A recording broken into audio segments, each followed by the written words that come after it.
Mais cette chose était cachée aux yeux de Satan, qui a déchaîné toute la chaîne pour mettre sa force sur Jésus. Il pensait anéantir le plan de Dieu. Oh, il travaillait pour que toi et moi, nous puissions nous retrouver une nuit pour parler de miracles. Parce que désormais, par le nom de Jésus-Christ, tout genou doit fléchir dans les cieux, sur la terre et sous la terre. Je déclare ce soir dans ta vie que toutes les situations difficiles fléchissent ce soir les genoux devant Jésus. Devant Jésus, il a dit, lorsque je serai élevé, alors j'attirerai les hommes à moi. Parce que ta vie est soumise à Jésus. Le diable est obligé de se soumettre à l'autorité du nom de Jésus-Christ qui est invoqué sur toi. Le premier des miracles, c'est la paix avec Dieu par Jésus-Christ. Alléluia. Alléluia. Ce que la Bible dit. La Bible dit, à tous ceux qui l'ont reçu, la parole leur donne le pouvoir de devenir enfants de Dieu. Alléluia. Et ce pouvoir de devenir enfant de Dieu annule toutes les autres puissances que l'ennemi avait fait contre toi. Alléluia. Ça veut dire qu'on n'était pas enfant de Dieu. Quand on le devient, la vie de Dieu en nous annule la malédiction. C'est pour cela je t'invite à faire la paix avec Jésus. Il n'est pas d'aller à l'église, il faut faire la paix avec Jésus. Dans la paix se trouve le miracle de Jésus, se trouve la grâce de Dieu, se trouve la puissance de Dieu. C'est pourquoi le diable empêche les hommes d'être en paix avec Dieu. Le diable peut en laisser quelqu'un aller à l'église. Le diable peut te permettre de venir à l'église. Mais il va faire en sorte que tu ne sois pas en paix avec Dieu. Vous savez qu'il y a beaucoup de chrétiens beaucoup qui vont à l'église mais qui ne sont pas en paix avec Dieu. Il y a beaucoup qui vont à l'église mais ne sont pas en paix avec Dieu. Le diable les empêche de vivre une vie de repentance vraie.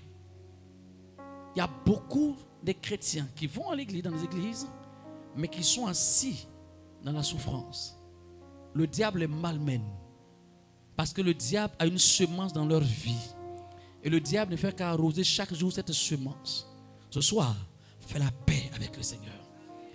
Une femme qui était atteinte de perte du sang a rencontré Jésus un jour. Et dans leur parler et tout, la Bible dit qu'elle avait dépensé tout son argent entre les mains de plusieurs médecins. Elle s'était appauvrie même à cause de la maladie.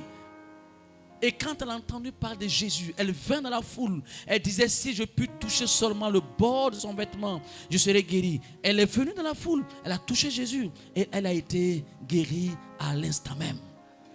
Et la Bible dit que Jésus dit, mais qui a touché mes vêtements? Les disciples disaient, mais Seigneur, tu sais qu'il y a du monde qui t'entoure. La Bible dit même que plusieurs personnes le pressaient. Jésus dit, mais le peuple dit, mais les disciples disent, mais il y a beaucoup de personnes qui t'entourent. Comment peux-tu dire que qui t'a touché? La Bible dit que Jésus s'est arrêté pour regarder autour, pour voir celle qui avait fait cela. Et la femme tremblante venant se mettre en genoux devant lui pour dire toute la vérité. Cette maladie, Seigneur, ça fait 12 ans que je souffre. Les médecins de renom m'ont vu. Mon argent est fini. Ma vie est en difficulté. Mon foyer est en train de mourir. Mes affaires sont parties. Et moi-même, ils sont en train de mourir. Et Jésus lui a dit ceci. Ma fille, ta foi t'a sauvée. Lève-toi et va en paix. Alléluia. Au-delà de la maladie. Est-ce la maladie qui a créé ça, mais elle avait un problème de paix. Elle n'était plus en paix. Elle n'était pas en paix avec Dieu. Elle n'était pas en paix avec elle-même. Elle n'était pas en paix avec les gens qui l'entourent. Même certains médecins étaient fâchés contre eux. Tu savais que tu pourrais me guérir. Tu savais que tu ne peux pas me guérir, mais tu prends mon argent. Pourquoi? Alléluia. Mais ce que Jésus a fait pour elle, il va le faire pour toi.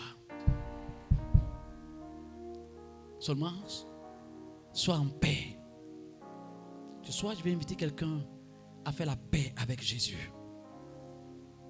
Alléluia. Le diable empêche les hommes et les femmes de faire la paix avec Jésus. Parce qu'ils savent, le diable sait, pardon, que si tu es en paix avec ton Dieu, lui, Satan, sera obligé d'abandonner toute poursuite contre toi. Il ne peut plus te poursuivre. Et je prie qu'après cette nuit-là, le diable ne peut plus jamais te poursuivre. Comment il poursuit? Il poursuit par la maladie. Il poursuit par la mort. Il poursuit par des événements difficiles. Mais après cette nuit, les choses vont changer pour toi. Alléluia. Tu n'as pas dit amen fort. Alléluia. Ça commence à venir un peu. Je commence à me rendre compte que je parle à un public qui comprend ce que je dis. Je commence à comprendre que quelque chose va se passer. Je commence à réaliser que ce que Dieu m'a montré est vrai. Parce que quelque chose va se passer effectivement. Alléluia. La paix avec Dieu. Le diable est un menteur. Le diable fait croire que Dieu ne peut pas te pardonner. Le diable fait croire que c'est fini pour toi. Mais laisse-moi te dire que ce n'est pas fini pour toi. Dieu veut te faire du bien. Tu as besoin ce soir de faire la paix avec le Seigneur. Faire la paix signifie que tu acceptes la parole de Dieu simplement. Ça veut aussi dire que ce soir, Dieu pourra te dire, toi, repens-toi. Toi te repentir. Dieu peut te dire, va faire la paix avec quelqu'un.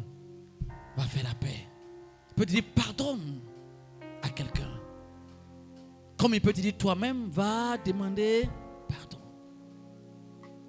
Zachée voulait voir Jésus. Quand Jésus est entré chez lui, Jésus ne lui a rien demandé. La Bible dit que Zachée lui-même, il voulait le voir alors qu'il passait. Sa taille l'empêchait de le voir. Il allait monter sur un arbre. Quand Jésus est arrivé à son niveau, il a dit, Zachée, descends. Car aujourd'hui, il faut que je demeure chez toi. Jésus veut demeurer chez toi ce soir. Alléluia. Et Zachée est descendu. C'est attendre de le recevoir avec joie. Et la Bible dit, Jésus était assis à la table de Zachée. Et les gens disaient, mais c'est pas possible. Jésus, il va chez un pécheur comme ça. Quelqu'un qui est reconnu dans la ville comme quelqu'un pas bien. Jésus va chez lui. Pendant ce temps-là, la Bible dit que lui s'est tenu devant le Seigneur en disant, Seigneur, je donne la moitié de mes biens aux pauvres. Il ajoute, si j'ai fait tort de quelque chose de quelqu'un, je lui rends ça 4. Qu'est-ce qu'il faisait là? Il était en train de se repentir. Laisse-moi te dire quelque chose. Jésus pouvait faire une semaine. Après ça, qu'est-ce que Jésus dit? Verset 9. Jésus lui dit, le salut est entré dans aujourd'hui.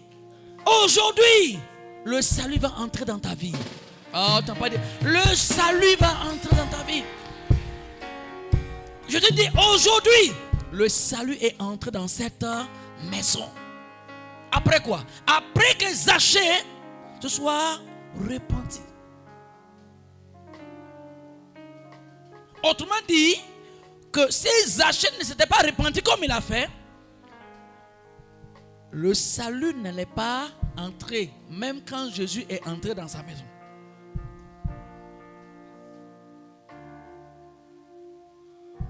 Tu as compris ça?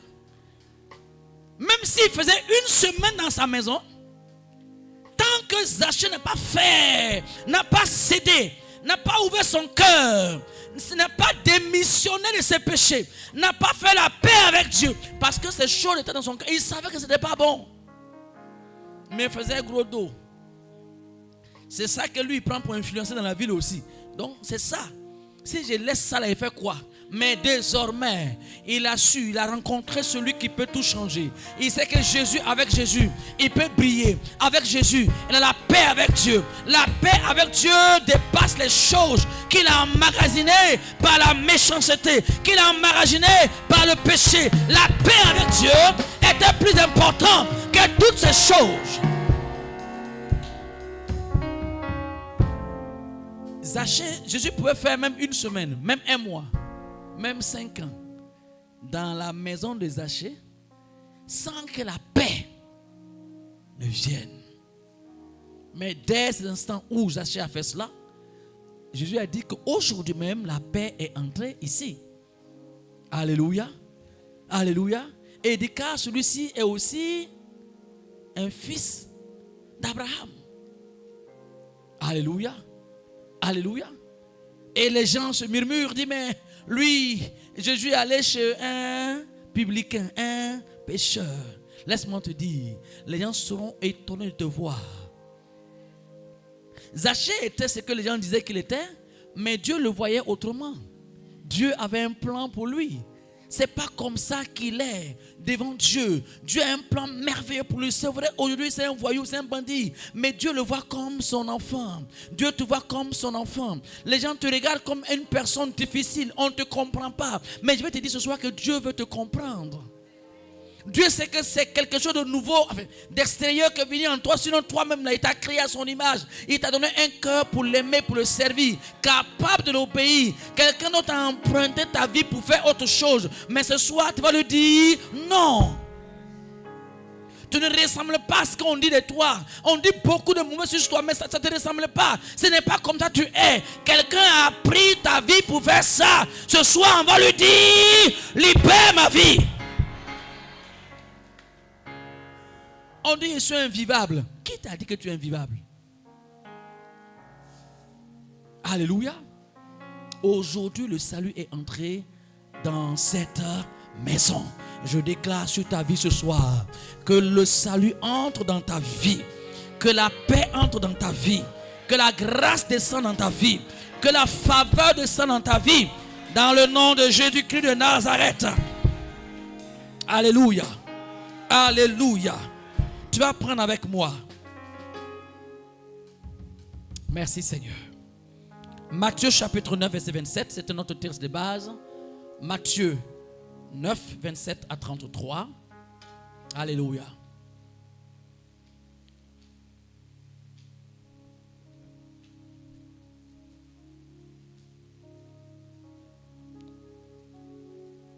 Oui, c'est ça? Matthieu 9, verset 27. Étant parti de là, Jésus fut suivi par 2 aveugles qui criaient « Aie pitié de nous, fils de David ». Lorsqu'il fut arrivé à la maison, les aveugles s'approchèrent de lui et Jésus leur dit « Croyez-vous que je puisse faire cela ?»« Oui, Seigneur, lui répondit-il. Alors il leur toucha les yeux en disant « Qu'il vous soit fait selon votre foi. » Et leurs yeux s'ouvrirent. Jésus leur fit cette recommandation sévère. Prenez garde que personne ne le sache. Mais dès qu'il fut sorti, il répandit sa renommée dans tout le pays. Comme il s'en allait, voici, on amena à Jésus un démoniaque muet. Le démon ayant été chassé, le muet parla. Et la foule étonnée disait, jamais pareille chose ne s'est vue en Israël. Alléluia. Amen. Jamais pareille chose ne s'est vue en Israël. La Bible dit que Jésus partait et 2 aveugles se sont mis à le suivre. Et ceux-ci criaient en disant, aie pitié de nous. Alléluia. Amen. Je ne sais pas combien de gens s'est mis, mais ils ont marché avec lui et lui marchait. Ils l'ont suivi jusqu'à ce que Jésus entre dans une maison. Je ne sais pas comment un aveugle peut suivre quelqu'un. Ça, c'est la foi, quoi. Jésus, lui, n'est pas aveugle, il marche. Et puis eux, ils sont aveugles. Ils sont derrière lui. Jésus, aie pitié de moi. Est-ce que tu peux faire comme un aveugle? Alléluia. Amen. Oh, je regarde ta présence ce soir comme l'aveugle qui est en train de suivre Jésus. Yes. Alléluia. Amen. Parce qu'ils savent que lui, Jésus, peut le faire. Arrivé à la maison, Jésus dit, mais vous là, approchez-vous. Croyez-vous vraiment que je puisse faire ça? Ils ont dit, oui, nous le croyons. Et Jésus les a touchés les yeux en disant, qu'il vous soit fait selon votre foi. Je déclare ce soir sur ta vie, tu reçois selon ta foi. Tu reçois selon ta foi. Il n'y a pas un temps de miracle, mais il y a un Dieu de miracles qui remplit tout l'univers. Et ce soir, les choses qui sont impossibles aux hommes, Dieu le rend possible pour toi. Là où l'adversaire avait dit que c'était fini, je t'annonce ce soir, Dieu ouvre une porte. Dieu place la possibilité. Dieu donne une possibilité. Dieu donne une possibilité. Désormais, tu iras avec la grâce du Seigneur. Tu iras avec la puissance de Dieu. La mort ne va pas t'emporter. Le diable ne triomphera pas. La maladie ne va pas t'emporter. Ce soit la grâce de Dieu. Quand ce lieu te visite et la maladie t'abandonne, le diable t'abandonne. Tout programme qui avait été fait pour ta vie en cette fin d'année est annulé au nom de Jésus-Christ. Parce qu'il est tout puissant, il est capable. Ce que sa bouche a dit, sa main est capable d'accomplir. C'est pourquoi ce soir, par le nom de Jésus-Christ, je proclame le rachat de ta vie. Je proclame la délivrance de ton âme. Je proclame que toutes les poursuites contre ta vie soient annulées par le nom puissant de Jésus-Christ. Croyez-vous que je puisse faire cela? De oui, nous le croyons. Il dit qu'il vous fait, soit fait selon votre foi. Et la Bible dit qu'à l'instant même, ils ont recouvert donc la vue.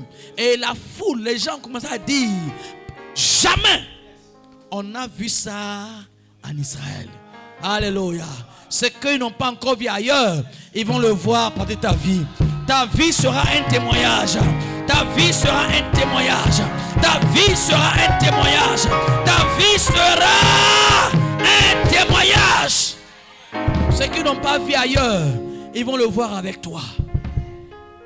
Mais il faut que tu aies la foi de ces deux aveugles qui peuvent marcher derrière Jésus, qui peuvent continuer. C'est-à-dire qu'ils continuent d'aller, ils n'ont pas encore vu le miracle attendu, mais ils continuent de croire en marchant avec lui. Ce soir, je prie que le sommeil ne te touche pas. Je prie que la paresse ne te fatigue pas. Je prie que l'esprit de distraction ne puisse pas te distraire. Mais je prie que la grâce et la connexion de Dieu avec Dieu soit totale, afin que ce que Dieu a prévu pour toi, tu puisses le recevoir dans le nom de Jésus-Christ. Alléluia. Croyez-vous que je puisse faire cela? Jésus peut le faire. Alléluia. Voyez, Jésus même a vu les aveugles. Si les aveugles savent que Jésus est là, c'est que Jésus les a vus avant. Dieu les a vus. Mais il ne les a pas guéris. Il continue son chemin. Alléluia. Il y en a qui disent non, Dieu me voit. Non, il te voit. Il te voit bien même. Mais toi, va vers lui. Va vers lui avec ta foi. Sa porte n'est pas fermée à ta prière. Dieu n'est pas fermé à ta foi. Dieu t'attend, il te voit. Mais il attend que toi-même tu lui fasses la demande. Alléluia. Oh, j'imagine lorsque ces deux-là marchaient derrière Jésus en disant, et puis nous, qu'est-ce que les gens disaient? J'imagine ceux qui regardaient se disaient, mais le gars il s'en va où? Mais ils ont cru jusqu'au bout. Si quelqu'un peut persévérer comme ces deux aveugles le matin, il ne sait pas ce qui s'est passé. Je ne sais pas, mais ce que je vis là va arriver dans ta vie. Ce que je vis va t'arriver. Alléluia. Je vois des gens en train de courir pour un témoignage cette nuit ici. Alléluia. Alléluia. Alléluia. Tu vas chercher un mal qui est dans ta vie, tu ne vas plus le retrouver. Tu vas chercher une boule quelque part qui est dans ton ventre qui va disparaître. Alléluia. Ce soir, la grâce de Dieu est présente pour anéantir tout ce que l'ennemi a mis pour rompre ou pour arrêter ta vie. Ce soir, Dieu t'accorde la délivrance. Alléluia. Alléluia. Luc chapitre 13, verset 10. Luc 13, verset 10. Luc 13, verset 10. Luc 13, verset 10. Je lis la parole du Seigneur. Jésus enseignait dans une des synagogues le jour du sabbat. Et voici, il y avait là une femme possédée d'un esprit qui la rendait infime depuis 18 ans. Elle était courbée et ne pouvait pas du tout se redresser. Lorsqu'il la vit, Jésus lui adressa la parole et lui dit, « Femme, tu es délivrée de ton infirmité. » Et il lui imposa les mains. À l'instant, elle se redressa et glorifia Dieu. Alléluia. Amen. On s'arrête là. Acclame la parole du Seigneur. Voilà. Alléluia. Cela va t'arriver au nom de Jésus-Christ. Ce qui est arrivé à cette femme va t'arriver. Alléluia. La Bible dit que Jésus était en train d'enseigner la parole de Dieu un jour dans une synagogue. Et pendant qu'il enseignait, il voit dans la foule une femme. Une femme qui était là courbée par un démon qui l'avait courbée. C'est un démon qui l'avait courbée, attachée, liée sa vie. Et quand je la vois, il dit, femme, tu es déliée ou délivrée de ton infirmité. Et lorsqu'il lui a posé les mains, l'esprit est sorti. Et cette femme a été libérée. Amen. Elle se redressa. Elle s'est mise à glorifier Dieu. Alléluia. Alléluia. Oh, c'est un esprit qui la rendait infirme. C'est un esprit qui avait penché sa vie. C'est un esprit qui avait rongé sa vie. C'est un esprit qui la rendait incapable. C'est un esprit qui détruisait ainsi sa vie. Alléluia. Amen. Ça veut dire que beaucoup de problèmes qu'on trouve chez certaines personnes ont pour base des esprits méchants qui agissent. Alléluia. Amen. On pouvait trouver des raisons pour expliquer pourquoi cette maman est courbée. On pourra dire, quand elle était dans sa jeunesse, elle avait fait beaucoup de travaux champêtres ou chargeant beaucoup de fardeaux. On peut trouver des moyens. Scientifiquement, on pourra expliquer. On va dire c'est nerf sciatique. On peut trouver des thèmes scientifiques pour expliquer. Yes. Mais Jésus, lui, il trouve un thème spirituel. Ce soir, je déclare sur ta vie que toute forme d'infirmité qui est assise dans ta vie se lève au nom de Jésus-Christ. Elle, c'était physiquement elle était courbée, mais tu peux être courbé sur notre plan. Il y en a qui sont courbés autrement. Elle était infirme, incapable d'utiliser tout son être. Alléluia. Le diable peut courber ta santé. Il peut courber ta vie chrétienne même. Une vie chrétienne courbée, c'est comment? Ah, je comprends maintenant. Je vois certains courbés. Une vie chrétienne clopant. Que Dieu te délivre ce soir. Que ta vie chrétienne devienne une vie chrétienne droite. Une vie de victoire. Une vie de triomphe. Alléluia. Comme Joseph, capable de regarder un péché et puis dire péché, il faut aller. Comme Daniel voit la mort et puis dit si la mort doit venir, qu'elle vienne, parce que moi, je ne renie pas mon Dieu. Alléluia. Donc, beaucoup sont courbés, beaucoup sont incapables de réaliser un nombre de choses parce qu'un démon est assis sur leur vie. Jésus veut te libérer. Alléluia. Tu vois comment certaines choses que Dieu fait ne réussissent pas? Parce qu'un démon est en train d'influencer négativement ta vie. Je prie ce soir que toute main mystérieuse, satanique sur ta vie, qui fatigue ta vie, s'arrête au nom de Jésus-Christ de Nazareth. Si ta santé était courbée, je déclare que ta santé se redresse ce soir. Si ta vie sociale était courbée, je déclare que ta vie sociale soit redressée. Si ta vie professionnelle était courbée, je déclare que ta vie professionnelle est redressée. Je déclare que ta destinée courbée est redressée ce soir dans le nom de Jésus-Christ.